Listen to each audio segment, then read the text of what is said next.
Welcome, everyone, to this week's Pardon the Disruption. We are excited that you are tuning in. Mr. Disruptor, Steve Trang over here. Go ahead and introduce yourself. I am being personally attacked on PTD. Please subscribe to defend my name because I am being assaulted verbally. Angry RJ Bates III today. Potter chose violence in the group chat before. I don't understand why. Mr. Question Mark over there, CJ. If you want to be Michael Jordan, you want to be legendary, man, come to the U, man. What's up? We have Leon. Do not forget the G Barnes. I heard that we had rules on this show. Since when? Is that a new show, new year? We have rules now? I'm excited for this. Leon, you need to read the Dynasty. I actually have. You need to read it again and actually try to comment. Do not listen to RJ. It is not Please do not listen to RJ. All right, everyone. Thanks for tuning in. We will see you next week. Thank you for joining us here on Pardon the Disruption. What is going on, everybody? Welcome to this week's Pardon the Disruption. Certainly will not disappoint. I am excited for the crew that we have here today. I'm Matthew Potter, your host. Before we get into it, we wanted to go ahead and share with you our rules. Here they are, 5 questions, ranging from real estate, business leadership, viral videos, sports, and trending. Each panelist will get 1 minute to go ahead and respond, 2 minutes to chop it up. Points are awarded during their arguments. The one with the most points will ultimately win today. We are going to go ahead and get into introductions, starting with Leon. Do not forget the G Barnes. Go ahead and introduce yourself. What's up, everyone? I woke up this morning and I thought to myself, it's Thursday. That means one thing. It's time to go dominate PTD. So that's what I'm here to do. Strat Daddy, it's good to see you, my friend. I know that you've already hustled and flipped at least 20 pair of those Trump shoes. So I can't wait to get into that later. Yes, the Trump shoes have officially arrived at PTD. We are excited for it. All right, next up, we have Mr. Disruptor himself, Steve Trang. Say hi to the people. What's going on, everybody? Looking forward to today's show. We have the sensors on standby for Stratton. They're ready to go. We got RJ. He's wishing everybody happy birthday, except for Leon. So I'm really excited to see this uncomfortable conflict throughout today's episode. Oh, man, that's great. I told you it's going to be a fun one today. All right, next up, returning from his barrel ride over Niagara Falls last week, we have RJ Bates III over in DFW. Introduce yourself, boss. What's up, guys? RJ Bates III here. I have to give a shout out to my partner. She did great last week, and it's her birthday, so happy birthday, Cassie. Sorry, I didn't know that we were going to be talking about Leon's birthday, but it's Cassie's birthday, and you fall in the pecking order way down there. Also, speaking of birthdays, we got happy birthday, Pace Morby. Happy birthday, Robert Winsley. Pretty much happy birthday, anyone but Leon G. Barnes. Wow. And that's how we're going to start it in intros. Last, certainly not least, back again, we have Stratton Brown, Strat Daddy. Introduce yourself. Hey guys, my name is Strat Daddy the First. I'm not as fancy as RJ Bates the Third. For whatever reason, they didn't give me that simple pleasure. My son is a junior though. Happy birthday to my dad. It's his birthday. I think he's more important than a lot of the other people. RJ did mention it is my father's birthday. I FaceTimed him this morning. Give me Trump or give me death. The sneakers are out, boys. We're going to have a good time with it. If you guys do need a virtual assistant in your company, go to virtualhelp.io. I cannot wait for today, boys. And shout out Armando Benuelos. Leon was just talking about him. Armando is the OG of California and one of the largest investors probably in the country, and nobody knows about him. Amazing human.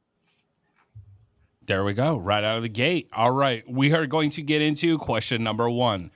Earlier this month, the nation's largest single-family rental landlord, Invitation Homes, announced they are looking to buy $1 billion worth of new real estate assets by selling off their California rental portfolio to do so, which could be due to their poor performance and non-pro landlord laws. In your opinion, what does this say about the California market? Start us off, Leon.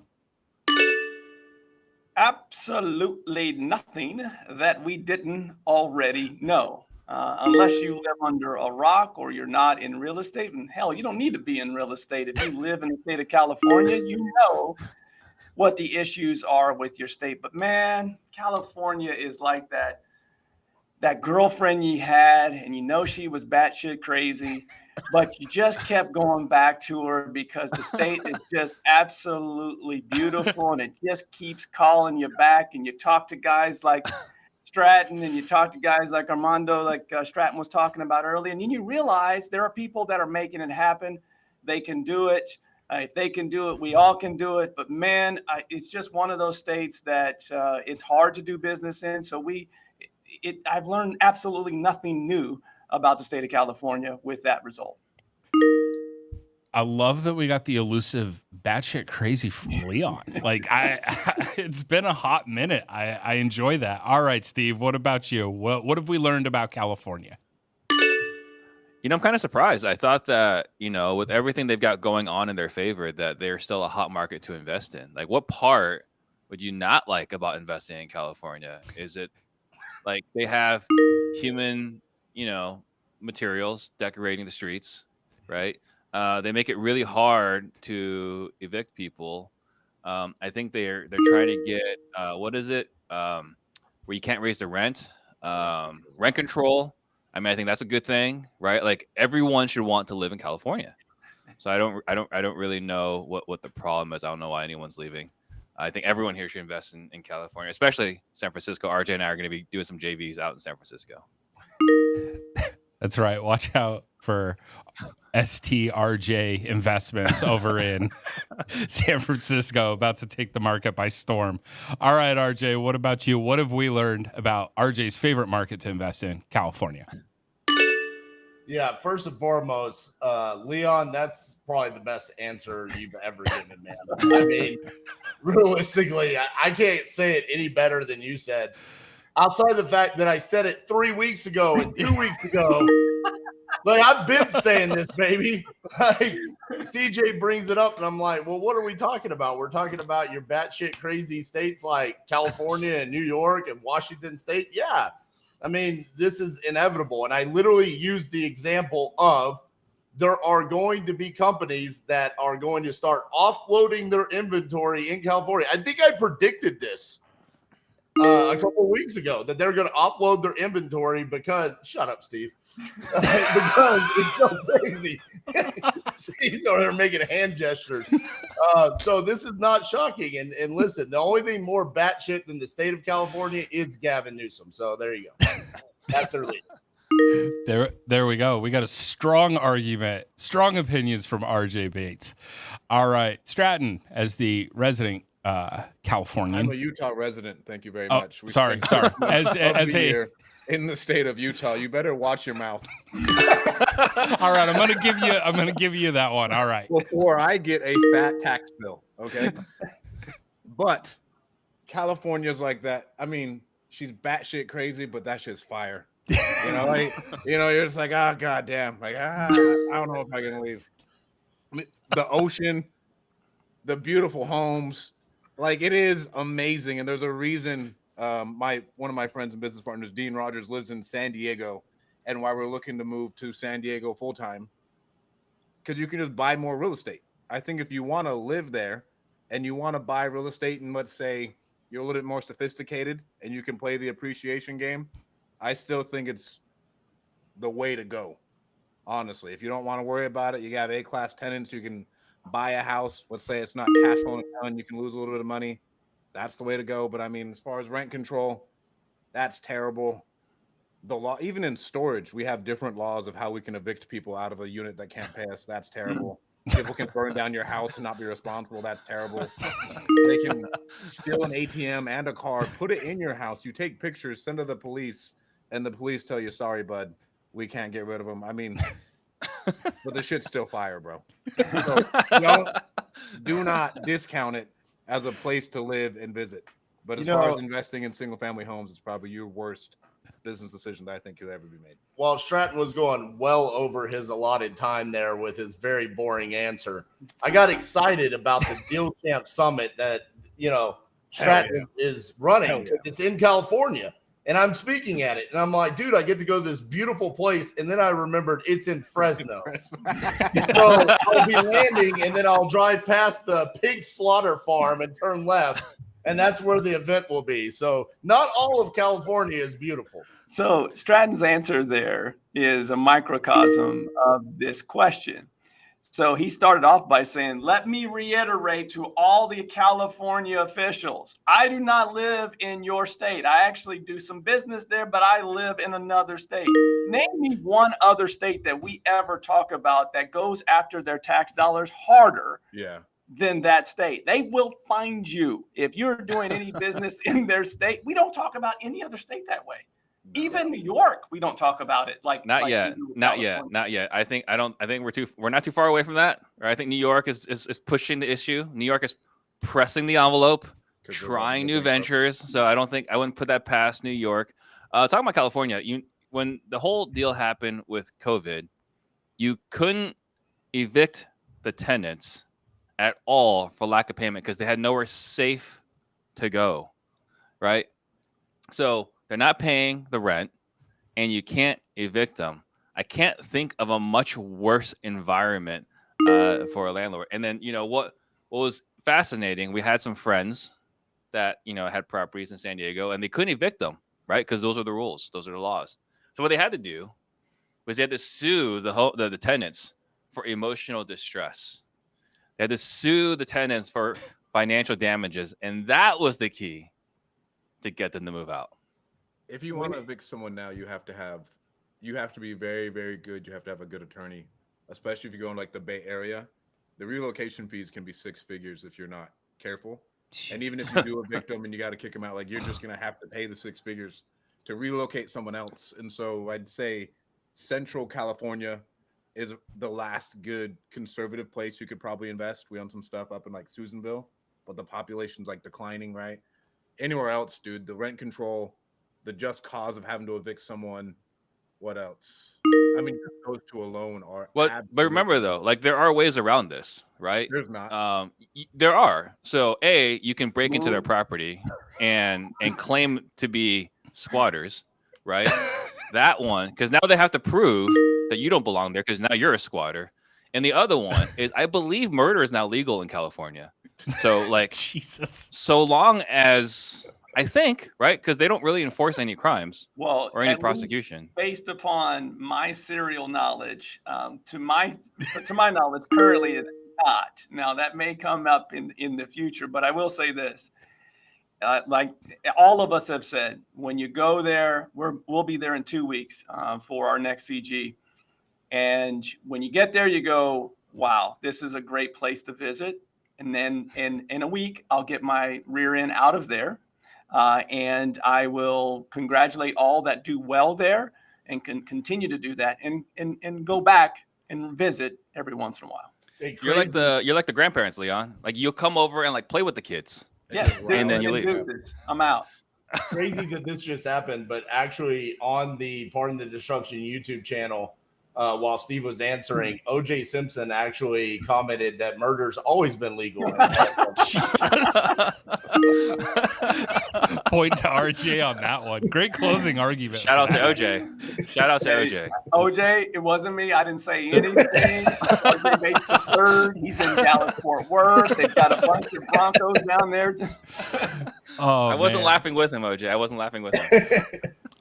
All right. Well, that was definitely a spirited discussion about the state of California. I learned many things, that it is a crazy hot girl that apparently nobody on our panel can stay away from. So we got that going for us. Keep staying classy, California. All right. Next up, we have question number 2. Last Thursday, Caitlin Clark broke the female NC2A record for all-time scoring by confidently pulling up from the Hawkeyes logo in typical Caitlin Clark fashion. What do you feel the most confident with in your business? Start us off, RJ. I mean, really, do I have to answer this? Yes. I mean, I was got belt behind me to show it. Yeah. I was pulling up from half court in the Closers Olympics, baby. I mean, I'm over here smashing beers over my head and closing deals. I mean, it's closing, obviously. But I do have to say that I love the fact that when she was interviewed after, she said, I had to do it from half court. It was like the way that it was supposed to go down. I mean, she is that confident in herself and her skills. And I think, hey, that's how I feel when I'm talking to sellers. You know, any scenario that I'm put in, I feel like I'm going to close a deal. I don't care if I have cold call leads or inbound leads or zero leads whatsoever. I think it goes back to the amount of reps that I put in, and same thing with Caitlin Clark. I think she's just confident because she's put in the reps and she's done it over and over and over again. Also, I think RJ underestimates his ability to wish people a happy birthday as well. He's got that going for him. Absolutely undefeated. Feel free to reach out for your personalized birthday video from There you go. RJ Bates III on Instagram. All right. What about you, Stratton? First off, shout out Caitlin Clark because I think she's legit and is going to dominate the WNBA. But I think for me, it's more leadership and strategy. I'm not going to say I'm like the best closer, but I feel like I can get people fired up, lead the troops. Let's go all get rowing in the same direction. Let's go crush some shit. That's where I feel like that's where my zone of genius is. And that if I want to get to where I want to go at a point, that's the skill that matters the most. Because if you can't get everybody to lead and go and then develop more leaders, you're going nowhere. I want to get the best talent in the world to work for me and then get everybody rowing in the same direction. And then I can reach the goals that I want to. There we go. All right. Zone of genius. I like it. From our favorite Utah resident, Utah. Let's make that clear. All right, Leon, what about you? What are your thoughts? First of all, I have to say about Caitlin, we've talked about her and women's basketball and the progression of it on this show a few times. And I just have to say that, I've never been a huge fan of teams. I've always been a huge fan of greatness. And it is so cool to see the progression of women's basketball. I don't have daughters, but man, if I did, I would want them to be like Caitlin when it comes to performance. And from a business standpoint, I think that, I feel the most confident always that we're going to perform with integrity.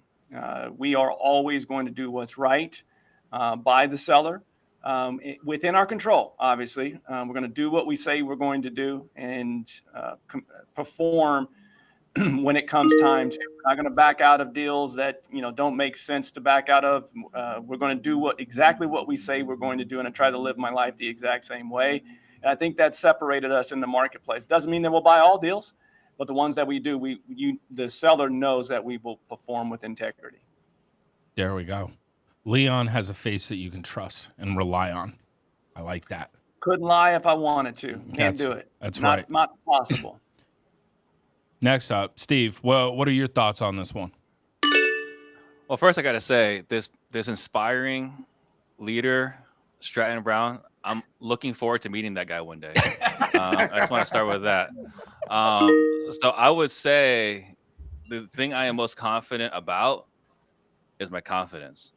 And I'm not trying to get super meta here, right? It's just that is the one unique advantage I've always had. I don't win because I'm better than you. I don't win because I deserve it. I win because I'm confident. I have absolute conviction that we will overcome. We will make it through. You can't keep me down. So again, I'm not trying to be super meta, but like that is what's always been able to get me through tough times. Like I know that we will figure it out. I have full confidence in myself. Steve, when Stratton was answering, and the reason why you haven't met that Strat Daddy yet, he was referencing back in September 10th, 2016, in the pregame pep talk before Sacramento State of 31,817 fans. And he said, boys, we're going to go beat the shit out of Sacramento State. And they sure did. That was their one win.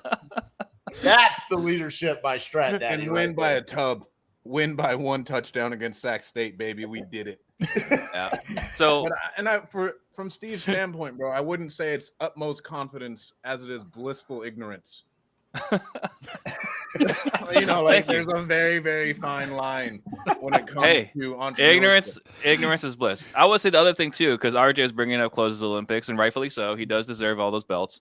The other strength I got to show during closes Olympics is that I am absolutely critical. My other superpower is criticism. I can criticize like nobody else. I can play Monday morning quarterback like nobody else. So I can criticize all day. That's the other thing I've absolute confidence in. Yeah, and people wonder why Steve and I, parted ways in the brokerage right there. It's due to all the criticism, if I'm being completely honest. That was my inspiring leadership, like Strat Daddy. Yeah, absolutely. I'm waiting to see yours as well, Steve. Thank you for that. All right, we are going to get into our viral video of the week. Here it is. Check it out. I just want to tell you, I've wanted to do this for a long time. I have some incredible people that work with me on things, and they came up with this, and this is something I've been talking about for 12 years, 13 years, and I think it's going to be a big success. That's the real deal. That's the real deal. All right, here we go. Who on the panel would buy Trump's shoe, excluding Stratton? Stratton doesn't get a vote in this one. All right, let's start it off, Steve. I don't think who's more likely. I'm trying to figure out who's going to buy the most. Is it going to be RJ or Strat Daddy? I don't know. I think it's going to be a neck and neck race, right? RJ has too much money, right? So he might have more pairs of Trump shoes than belts, right? But Strat Daddy, I think he'll just, his inspiring leadership, I think he'll just beat him. He'll just buy more just to prove RJ wrong. So I don't know. Between those two, I can't say for sure, but it's not who's going to buy it. Those two definitely have them on pre-order. There you go. I can just see RJ with the shoes and the belt with no shirt on, walking into the closing Olympics, busting 2 beers over his head. Like, it's going to be epic. All right, next up, RJ, what about you, man? I'm not gonna lie. I've got a pair on pre-order. It's happening. I'm wearing them on stage at the Deal Champ Summit in Fresno, California. But honestly, it's not about who on the panel.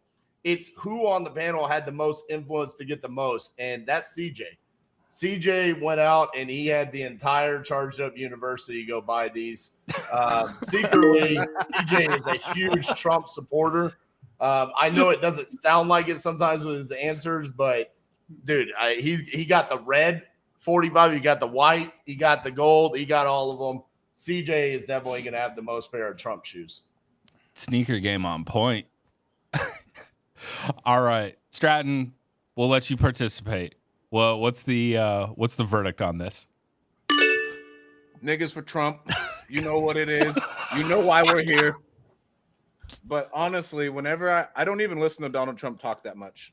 But whenever I do, I always think of Shane Gillis. Because every time Donald talks, it's like it's a sound bit. And I just think of Shane Gillis' specials. But yeah, I mean, come on, I gotta get the shoes. I may match RJ at the Deal Champ Summit in Fresno, California on December 19th and 20th with the Trumper shoes. It's going to be epic. You guys don't want to miss it. We're going to have the best speakers from across the country coming in to speak. It's going to be awesome.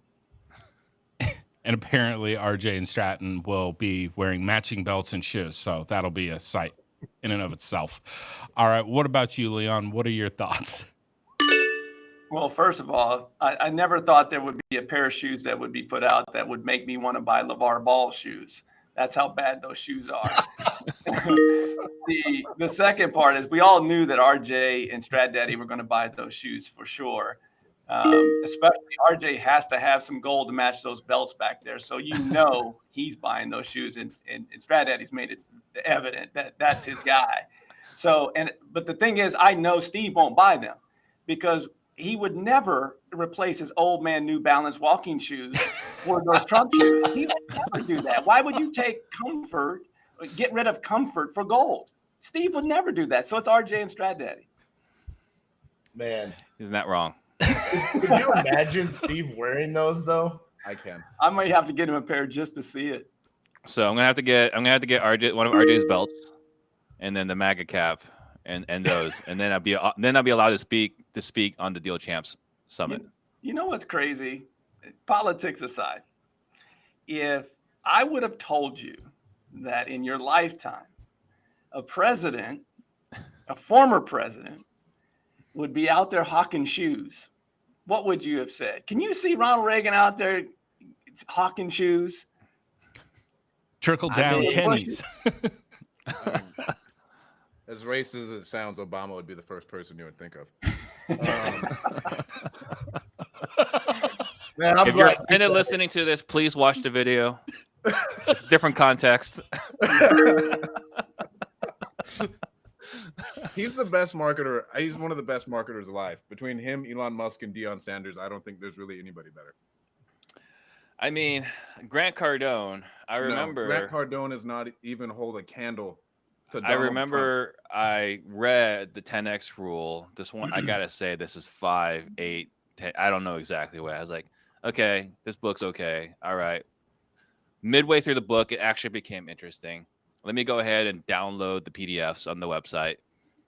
And the first thing this guy sends me is a freaking email about buying his socks for $7. Yep. Like, I didn't sign up to your email list to buy freaking socks. I signed up for the materials that were supposed to come with the book. So I would put Grant Cardone. Steve just let you in on some insight there on how to be successful in life. Don't be like me that if the book is not interesting, you stop. Steve kept going. He pushed through a horrible book and finally got to some gold. Yeah. Power. I had so many people like, oh my God, there's a great book. There's a great book. And I'm listening to it. I was like, what? Okay, so this guy, it's like, it's this story. And, you know, he's a little blustery. He kind of says more words to get to the point than necessary. Yes. So I kept waiting and waiting and waiting. And I think like there's one chapter in the middle of the book that's good. And that's about it. I thought it was good for a new entrepreneur. It was like one of the first books I read when I came into the space. You know, I go, wow, you can work hard and get the results that you want. It's kind of what I thought, because I think it is something everybody needs to apply, because it is going to take 10 times more work than you think it is to get the desired result. And it's so for sure. But I think, you know, I guess probably the biggest takeaway is kind of like Leon laughed at this when I did my book review on The Alchemist, right? It's like, if you need inspiration to get started, quit. Like, this is not a business for like people that give up at adversity. This is a business for people that are willing to get punched in the mouth every day, if not multiple times a day. What do I say almost daily to investors that are a couple years in the business? The only difference between where the highest level investors are today and where you are today is the only difference of time and execution. That's it. They didn't give up. They just kept going in time and continued to execute at a high level. Next thing they know, they're gazillionaires like RJ Bates. With 45 pairs of 45 shoes. We love it. That's what we're looking for from RJ over there. All right, before we get into question number 4, we want to go ahead and send you over for this announcement from our sponsor, Pat Hilton at Acoustic Force Media. The world is changing. So is the world of business. It's never been easier to get your message out to the entire planet. Let me help you crack the code today. My name is Pat Hilton. My social media agency can produce you the same custom digital content that landed me on stage at the biggest business events in the world. I've rocked the roof off with the best digital marketers in the game. Getting social media content filmed and produced for your business is now as easy as ordering a cup of coffee and hopping on a video call with your friend. We find trending topics in your niche, coach you through recording in the comfort of your home or office, create engaging clips and graphics, then upload them online and manage all your social media pages. Bring your brand to life. Contact Acoustic Force Media today.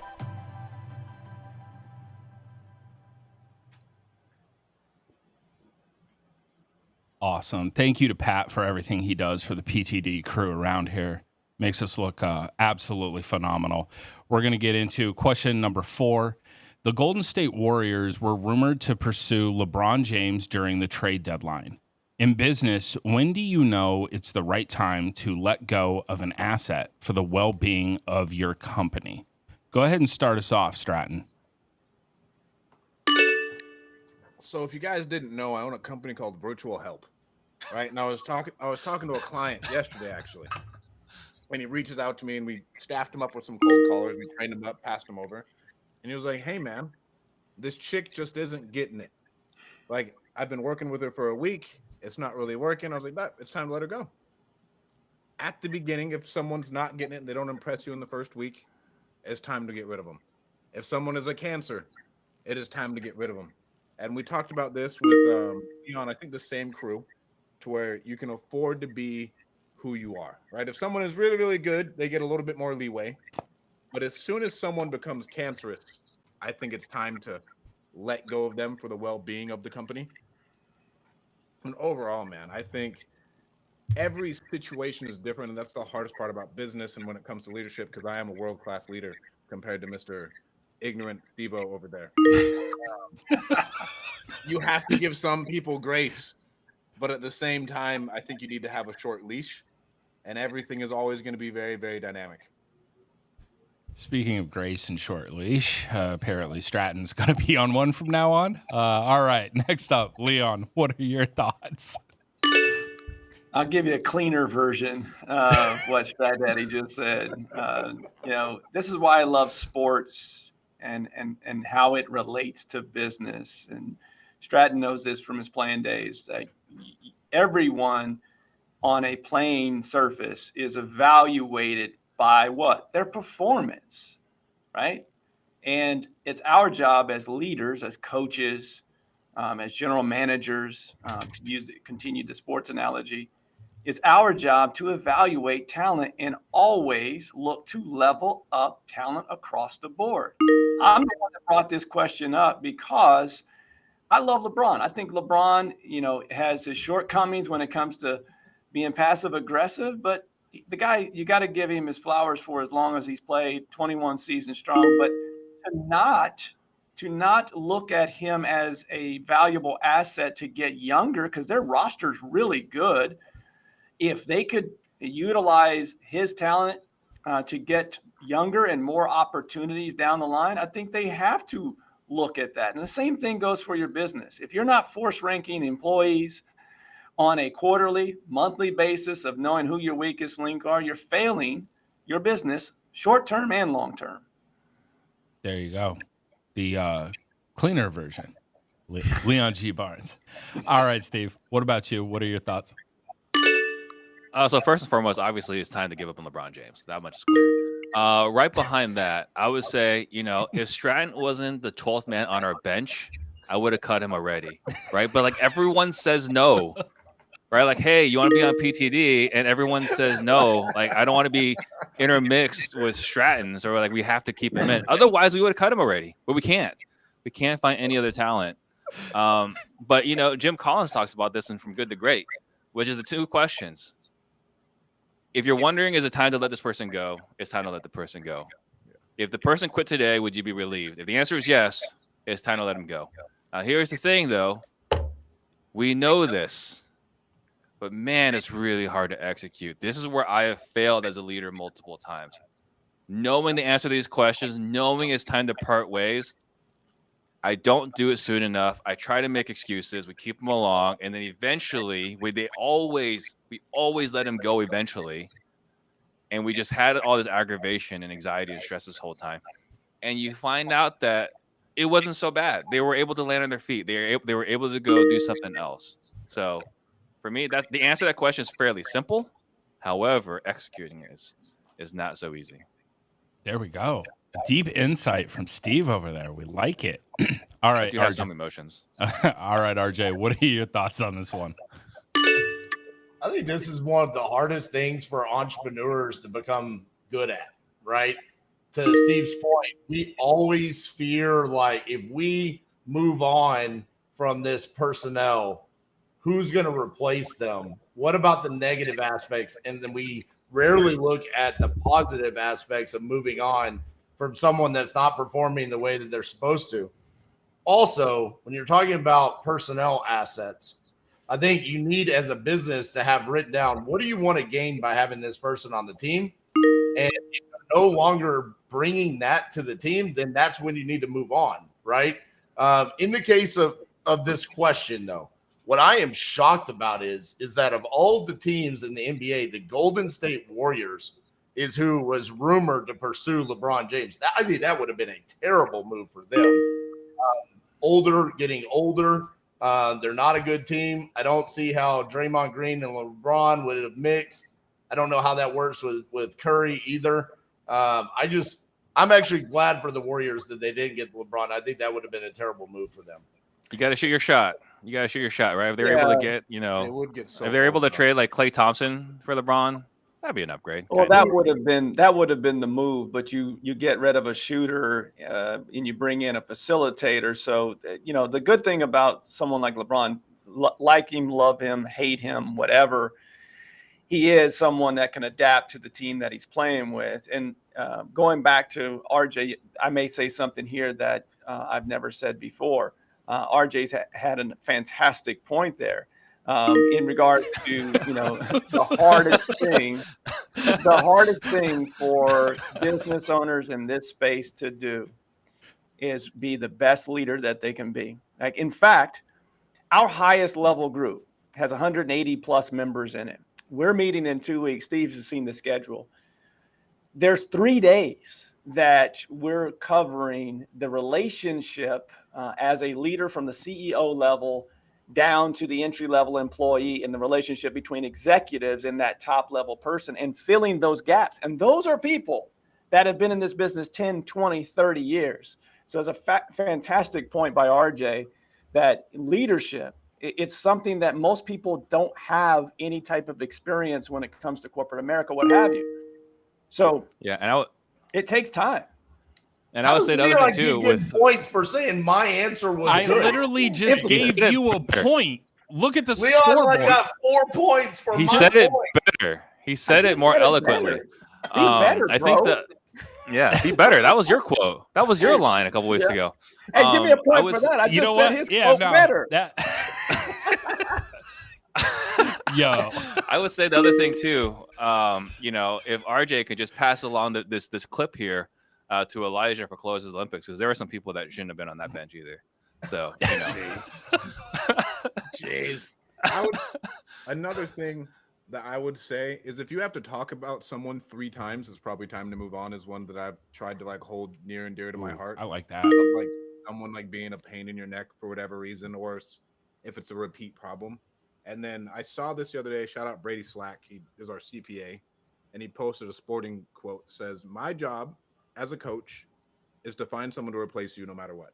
Your job is to be so good I cannot replace you." And that is legitimately the dynamic that needs to be there. Because as an employee, if you don't want to get fired, make it so that if you're removed from the company, everybody knows and everything starts to fall apart. You want to know here's an interesting observation on this question, okay? This is a panel of real estate investors, and the question reads, when's the right time to let go of an asset for the well-being of your company? And every single one of us defaulted to that being a personnel and not an actual asset like a house or something, like an actual asset that you've acquired as a real estate investor. We all naturally went to probably what we feel is more difficult for us to move on from, which is people. And I think it's because we're all small business owners, and the relationship, to Leon's point, from CEO down to that entry level is probably too close. So we don't look at it from an objective standpoint. It's almost an emotional standpoint. Your best that's a fantastic. Your best assets are your people. Yeah. So that's a fantastic point, RJ. So just to take a step back to answer that question another way, to actually answer the question as it's written, we like to use the investor frame, right? We talk about this in the Whale Club, is that knowing what you know today, would you do this again, right? Knowing what I know today, would I buy this asset again? If the answer is no, it's time to sell the asset. Yep. Knowing what I know today, would I start this business again? If I wouldn't start this business, it's time to close the business, right? If someone, knowing what I know today, if someone offered me $10 million from my company, would I, if I could buy this company for $2 million, would I buy it? If you wouldn't buy your own company for $2 million, it's time to shut it down. right? So the best way to look at that question is knowing what I know now, would I do this again? And it's interesting. That's the same thing you should say when it comes to hiring and firing people. Knowing what I know about this person now, would I emphatically, with a smile on my face, rehire this individual? And if it is no, then you got to move on. Yeah. So Stratton, you and I have to talk after the show. Hey, You're fired. shout out to the Dolphin Club. The Dolphin Club. There it is. No, you missed it. See, you had an opportunity there and you totally missed it. It's the Porpoise Club. They have a purpose. I swear, Leon and I are also talking after the show as well. I swear, if all of a sudden we have RJ reels that are talking about the Porpoise Club, start infiltrating our feed, I'm done. I'm shutting down social. They have a higher porpoise. Absolutely. So, bro, it's coming. RJ had some great points in that round. So, congratulations to everybody else getting awarded points other than RJ, because he was so angry there, even though I was actually awarding him points during that time, had he just looked. Anyways, close game. Coming into our last question here. With Capital One and Discover Network potentially merging pending approval from regulators and consumer debt at an all-time high of $1.61 trillion, does America have a credit card problem? Go ahead and start us off, RJ. We want you to start this one.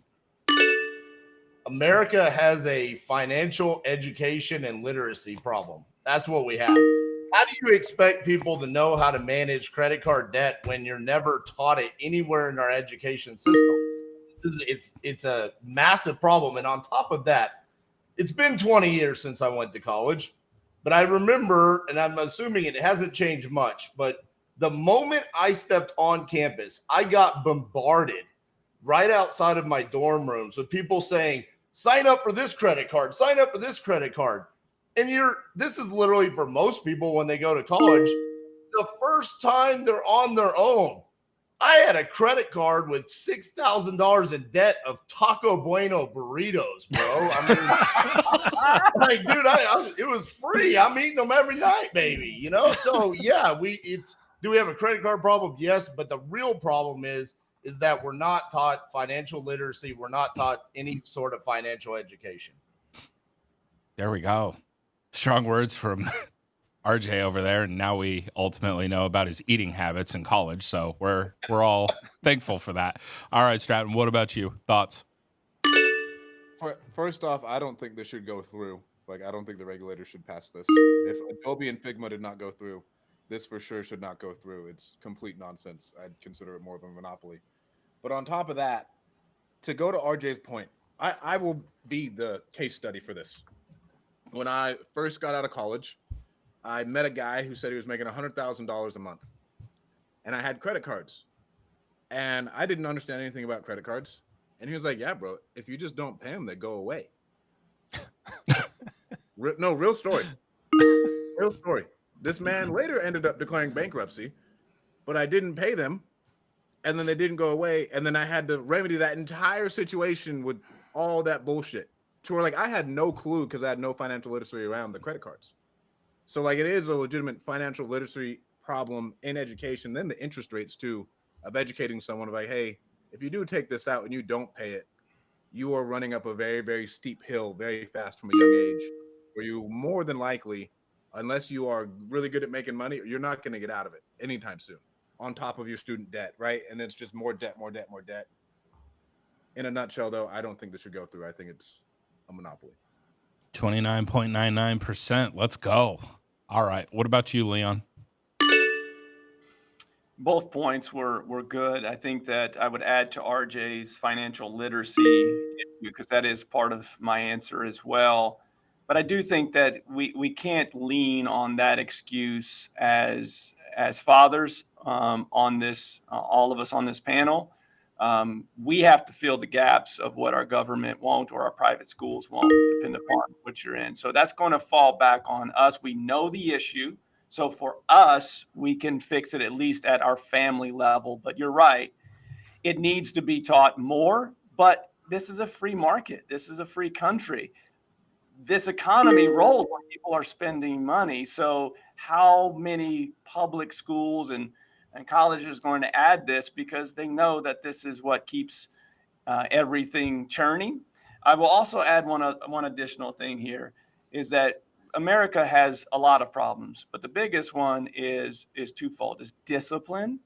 The discipline to say, I don't need 5,000 burritos with my $750 limit on my college credit card.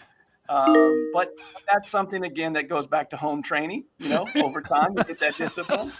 And I think the other thing here that Stratton mentioned a little bit, and I'll just go a little bit deeper on, this forgiveness that this country is starting to allow, especially with debt, high interest debt, is allowing people to take that approach that I'll just run this up and it'll be forgiven later.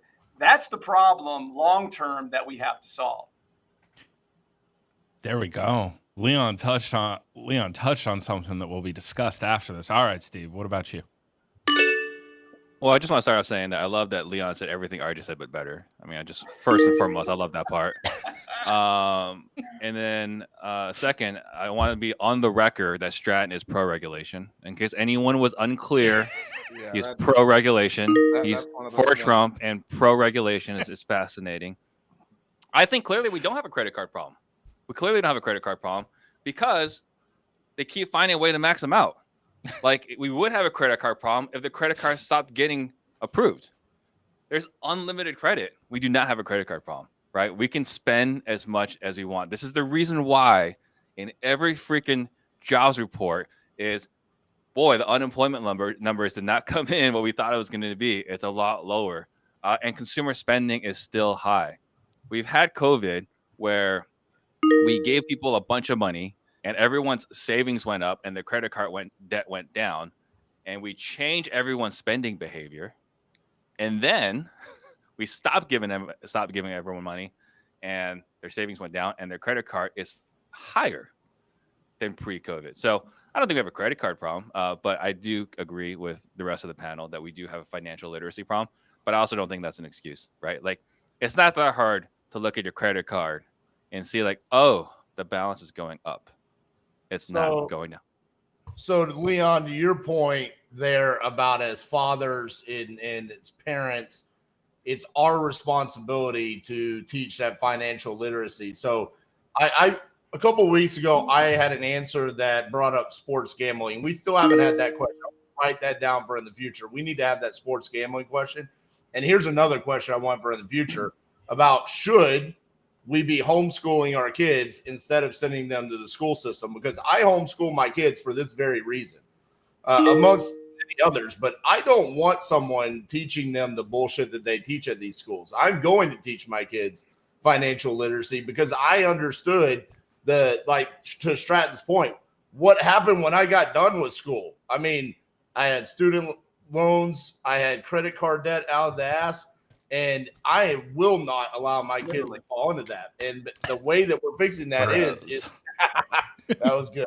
The way I'm fixing that is through the homeschooling, though, and making sure that they are taught the right things. But we argue about this with CJ all the time. He's usually the one that's kind of on the other end that's pushing us to think outside the box here. Not everyone can homeschool. Yeah. So what do we do about that where they're not educated in the school system? And the parents don't have the ability to homeschool their children about financial literacy. It's just you do it. I can't imagine many things more horrifying than Mr. Bates being the school teacher. Listen to this real quick. Let me paint a picture for you guys. Homeschool at the Bates household. RJ walks in with a belt, no shirt, with the Trump shoes. He's got 6 little children with Jabra headsets on. Just closing deals. So like, you don't need to learn anything else. Pick up the phone. Is that good enough for you, sir? Yes, sir. And it's just a fucking boiler room of 12-year-olds. He walks in with tighty whities, a cowboy hat on, a semi-automatic rifle, and a closed headset on. So, but RJ, you bring up a good point, right? How do we get the financial literacy? Because it's clearly not going to come from the public schooling system, and it never will come from the public schooling system. It never will, right? Because the teachers in there can't even teach it. They don't understand, right? And I would say, just to your other point, there's a completely different direction. The tangent from what you were talking about, Stratton and RJ, and your $7,000 worth of Taco Bueno, is if you're 20, if you're not 20 yet, you shouldn't be allowed to vote. You have no idea how the world freaking works, right? Like, you have no idea how the world works, and you're going to go and coach the rest of us on how to actually do things. Potter sent me a nice image yesterday of some people that are about to give us some instruction, and these people live in a completely different fairy tale world. Yeah. I think that the way to offset, like, for those that can't afford private school or can't afford the options that are out there with homeschooling, what have you, we live in a world now that we shouldn't have any excuses. I've said many a time that the most underrated resource that's made available to us is our public libraries. Well, guess what we now have available to us 24/7? We have the internet that has so much free information that if you send your kid to a school that doesn't offer something, or even says something that you may not agree with, you have the ability to still homeschool with the resources that the internet provides, whether that's YouTube. There's so many free resources to learn this up yourself as a parent, if you don't know it, to be able to teach it to your kids. So there's options. You don't have to necessarily have the resources to homeschool, but you can always school at home. And I think the biggest thing is not the education. It's not the information, right? It's the, Leon said earlier, the discipline. But I think on top of that, it's the belief, right? Like, I think the biggest problem, the greatest problem we face today is that we have large percentage of the country who are hopeless. Not that they don't have the ability, but they don't have the belief that they can change the circumstances. Steve, and if you don't have the belief to change the circumstances, why would you go on YouTube to learn about financial literacy? Why would you actually go to the library? Why would you practice discipline? You've given up before you even started. The game's over before you even started. Steve, you and I teach people how to close deals, right? And the thing that I've learned is that no one pays me and you on how to get knowledge on how to close deals. The knowledge and the information is available for free, to Leon's point, on the internet. What they want from us as the educator is to teach them implementation. And if we do not have someone there to force implementation on our youth becoming adults, on these things that are actually vitally important, like financial literacy, paying taxes, all of these things that are never brought up inside of schools, that's where we're failing them. It's not the knowledge, it's not the education, it's the fact that there's no forced implementation on them. And that should be what the higher education and college is about. But instead, it's about, hey, we're just going to cram down the fact that you go get 10 credit cards. Best of luck with it. And I mean, you can't, to Leon's point, like, it's your job as a dad. There's a significant amount of children in the country without fathers and whose mothers are very active because they're working 3 different jobs so they can put food on the table. Right. And so that's when I had a 14-year-old hit me up the other day on Instagram, and he builds funnels, and he sent me a bunch of different examples of his clients. Right. So I do think social media is on this side of it. You can get exposure, and then you can tie into the Steve's point of, hey, it's possible. I can go create something. I see this dude. He's out there. He can go do it.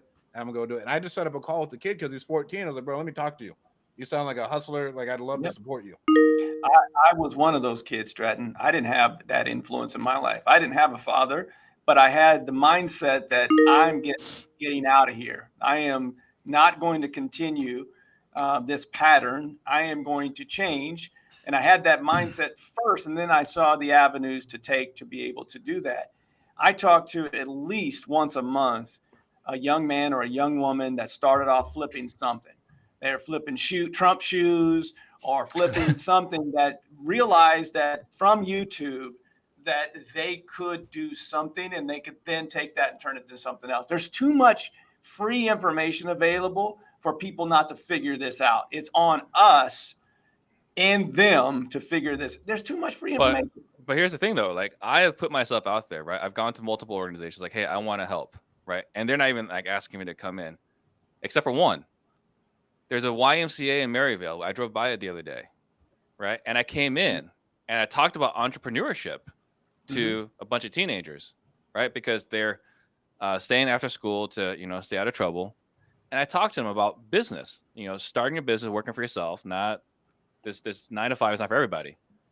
And it was so disheartening to be speaking in that room and they don't even care. Like, I am taking time out of my schedule to share with you what the possibilities are.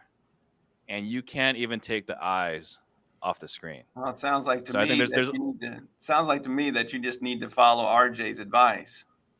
Just be better, Steve. You didn't relate to it. I am definitely not relatable. In Maryvale, I am definitely not very relatable. That much is extremely clear. Well, I'm joking, bro, but I commend you for doing that. That's ministry. What you're doing there of trying to offer assistance, it's no different from me coaching, but it's more valuable than me coaching basketball. Steve, I will say on that level, my high school gave me the opportunity to go back, and for the entire year, once a week, I would go in and I would teach nothing but real estate investing to them. And I took it from the approach of, here's how you can wholesale without using any money. And not to say anything negative about Maryville, I don't even know where that is, but the audience in which I was speaking to was engaged.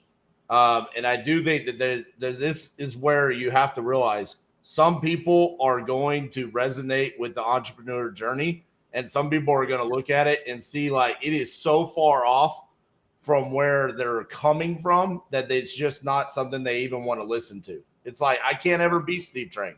I don't even want to. I'm going to go follow the path that I know. So I do think that there's some – it's sad that was the reaction that you got, because you did pour into them and dedicate your time, and they probably didn't even realize who they were speaking to or had the opportunity to learn from. So, yeah.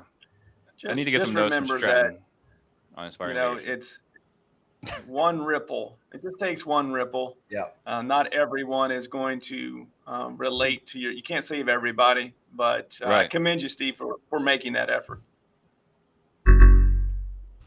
I think the thing I'm the most impressed by is I don't think Steve's been to Maryville since he last went with me in 2012. So that was impressive. I'm glad to see that he was able to. I didn't even know he could still find the place. It's been a great show today. Looking at these points, fresh off his return from Niagara Falls, complete with his Orange Stanley cup over there that he got at Target the other day. We have RJ Bates III winning today. Good job. We're very proud of you. It's been a great show. We're going to go ahead and do some outros. Go ahead and start us off, RJ, as our champion today. Happy birthday, Cassie. I brought home a championship unlike you. Again, I always bring home the belts. I always bring home the wins. And you didn't get the ride on my coattails on your birthday. So nothing's changed. Happy birthday, Cassie. It would be so funny to see her fist come over to him. There's a solid chance that's about to happen. Or at least some random object. I would absolutely, I would pay to see that. I really would. All right. Next up, Stratton, say bye to the people. Man, thank you guys so much for having me on. Goodbye, MAGA RJ. Goodbye, Boomer Leon. Goodbye, Pfizer Steve. It was great to be here. Thank you guys so much for having me on. If you guys do need virtual assistance in your company, go to virtualhelp.io. We'd love to help you guys out. Man, that's all I got for the people today. And give me Trump or give me death, boys. Yeah. You can't lose.